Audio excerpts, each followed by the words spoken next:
blessed me to be able to go to Africa, and I went on so many tours and all of this, and while I was going through some of this, it got so long and boring, I was saying, oh Lord, what are you trying to tell me?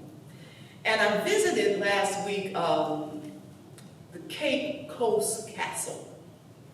And in the 1800s in Ghana, the British had one of the most lucrative slave trading businesses.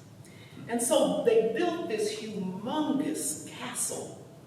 And on top of the castle were offices and, regular things, maybe some living quarters. But underneath, they built a dungeon for the slaves. And so I was able to visit. And in the dungeon, it had just big stone windows, just enough so they can see. Not that they can get out, but just enough so they can see. And underneath the ground, there was a dungeon built for 1,500 slaves, because it's right on the Atlantic, and that's where they would trade them and send them off.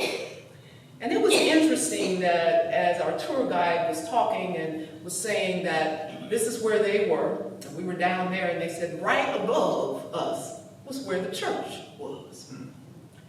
And people would have to kind of pass the windows to walk into the church to worship.